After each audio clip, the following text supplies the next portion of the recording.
Hi, I'm Kristen Taylor. I'm a physical therapist at Midwest Orthopedics at Rush. In this video, we're going to review passive range of motion.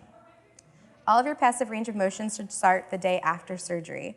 This will be completed for 2 to 3 weeks after surgery. As a patient, it's important to remember that all of this should be pain-free. As a caregiver, it's important to remember that we need to make sure that we're protecting our bodies as well. So I'm all of 5'3", and this table's a bit higher than the height of your bed. So you want to make sure that you're bending your knees and using your arms and not hunching over and hurting your back. So the first one we're going to do is called abduction. You're going to have your patient towards the end of the bed with just the heel just off the edge of the bed. Next thing we're going to do is we're going to take both hands and clasp them underneath the heel. We're then going to lift the leg just slightly to clear the table. The next thing we're going to do is just slow dance with that limb. So we're going to go out to the side and in, nice and slow and fluid. We want to make sure that we're maintaining the knee and the toe pointing up towards the ceiling the entire time. We don't want to go out too far to cause any pain, and we want to make sure that we don't come in too far to cross midline. Midline is that line right up the middle of the body from the belly button to the nose. So the next exercise we're going to go through is circumduction.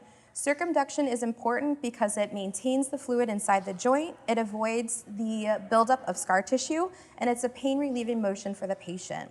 So again, we're going to have our patient laying flat with the heel just off the edge of the bed.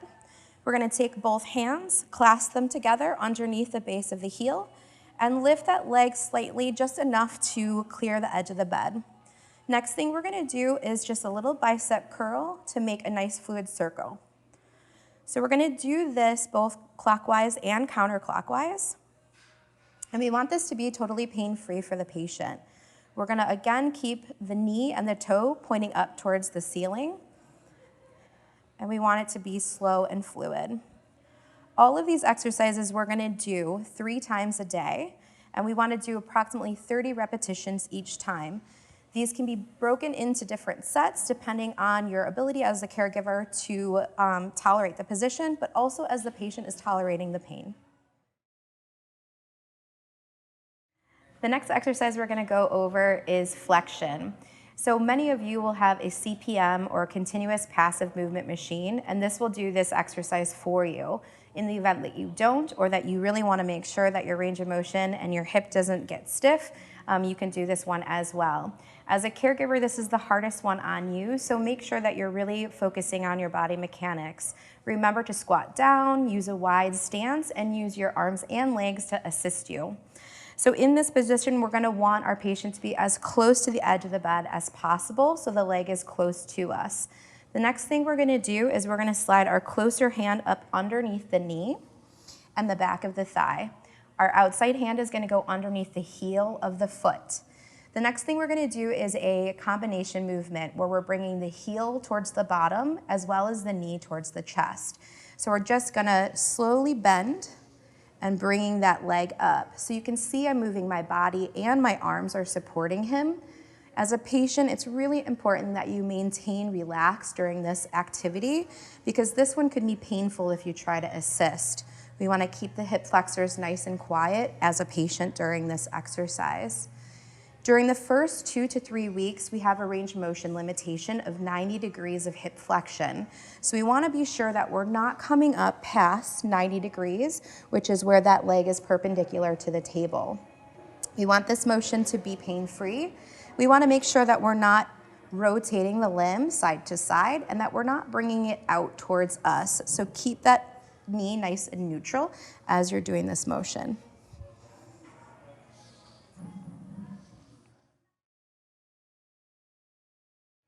All right, the next 3 stretches that we are going to do are laying on your stomach. So the first one is going to be knee flexion or bending of the knee. So as a patient, again, we're staying nice and relaxed. As a caregiver, we're making sure we have a nice wide stance and we're bending our knees and using our arms and legs to assist us. Our inside hand is just going to be placed on the back of the thigh. This will help keep the patient relaxed, and it'll also let us know if they're trying to help, and we can give them some cues to relax. Outside hand is going to go just underneath the front of the ankle there. And then what we're gonna do is just a bicep curl. So we're gonna gently bring the heel up towards the buttocks. And we want this to be a pain-free range of motion. The patient's gonna feel a little bit of a stretch on the front side of the thigh, and that's okay, but we should never push through pain in our first 2 to 3 weeks. So we're gonna go up just to what is tolerable, and the patient can give us some feedback on that.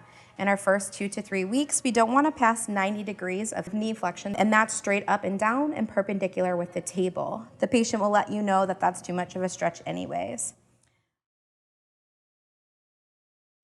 Our next two that we're gonna go through are internal and external rotation.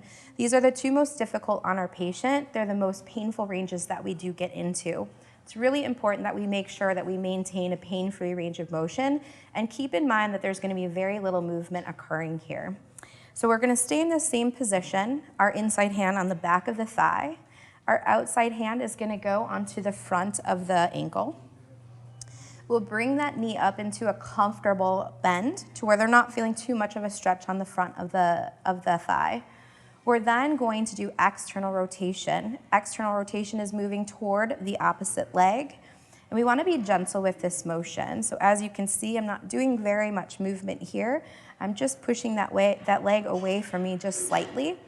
In our first 2 to 3 weeks, we cannot pass 30 degrees of external rotation, and this is to maintain the integrity of the capsule. So 30 degrees is approximately this far, so you can see it's not very far from midline, and the patient will let you know when they start to get toward that 30 degrees. They'll let you know that it's a bit uncomfortable. Our next one and last one is internal rotation. We're gonna be in the same position, and next we're gonna move toward us. So you're just going to gently bring that foot toward you and then back to midline. We don't want to flip-flop between external and internal rotation because it's a little uncomfortable inside the joint. During internal rotation, it's important that we don't push through pain because we are coming into the area where the surgery was performed, and we don't want to put too much excess pressure on that labrum. So both of these ranges will be slow and steady. The patient will remain relaxed.